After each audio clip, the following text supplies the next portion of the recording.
genre de situation, je parie. Je m'y agrippe de toutes mes forces. Nous perdons de l'altitude. « Ok, jeune fille, rien ne va plus !» s'exclame Philippe. Et je range ça dans le top 5 des pires phrases à être jamais sorties de la bouche d'un pilote en plein atterrissage. La piste fonce à notre rencontre, blanche et dure. Je ferme fort les yeux. Quelques secondes plus tard, le train d'atterrissage rebondit sur le tarmac. Philippe freine si brusquement que mon crâne aurait explosé sur le tableau de bord si ma ceinture ne m'avait pas retenu. L'avion gémit. Je ne sais pas si ça vient d'un endroit en particulier ou si c'est l'appareil tout entier qui pousse son chant du cygne. Je m'efforce de l'ignorer. Voilà qu'on dérape vers la gauche. Je me mords la lèvre, garde les yeux résolument fermés et essaye d'empêcher mon cœur de bondir hors de ma poitrine. Si c'est la fin, je n'ai aucune envie de la regarder en face. Je me demande si mes parents ont vu leur mort arriver. Le temps que je chasse cette pensée, l'avion s'arrête en vibrant. J'ai ma réponse à présent. Je tremble de tout mon corps, de la racine des cheveux aux orteils. J'ouvre enfin les yeux. Par politesse, je me retiens de palper mon corps pour vérifier s'il est toujours entier. Philippe rit.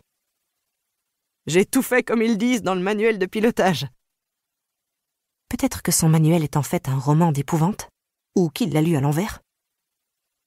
Sans répondre, je lui offre le plus beau sourire dont je suis capable et attrape le sac à mes pieds pour en sortir la paire de gants qu'oncle Finn m'a envoyés. Je les enfile, ouvre la portière et saute à terre en priant pour que mes genoux supportent mon poids sans broncher. Ils tiennent. Tout juste, mais ils tiennent. Je reprends mon souffle, le temps de serrer mon manteau autour de moi. Il doit faire -15. Une fois certaine que je ne risque pas de tomber dans les pommes, je me dirige vers l'arrière de l'avion pour récupérer les 3 valises qui contiennent toute ma vie. Ou plutôt, ce qu'il en reste. Ça me fait un choc de les revoir. Bon, le moment est mal choisi pour repenser à ce que j'ai dû laisser derrière moi, ou au fait que des inconnus habitent désormais dans la maison de mon enfance.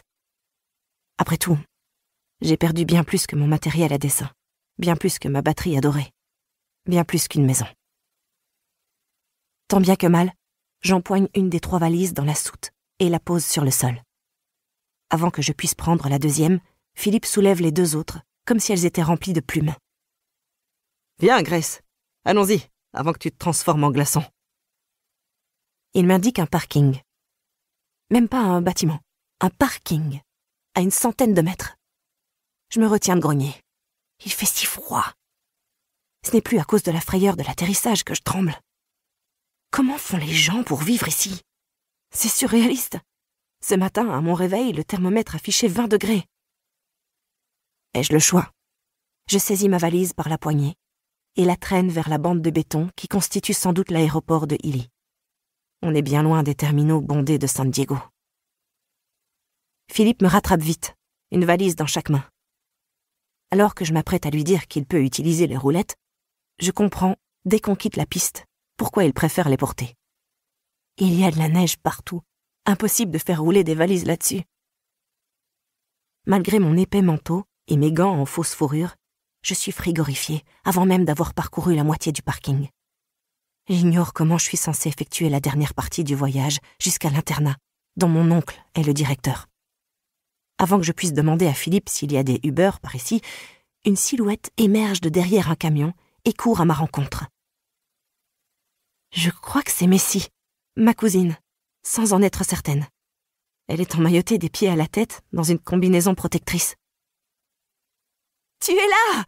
s'écrie la pile ambulante de bonnets, d'écharpes et de manteaux. « Oui, c'est bien Messi. »« Je suis là !» je confirme, tout en me demandant s'il est trop tard pour envisager un placement en famille d'accueil. Ou l'émancipation.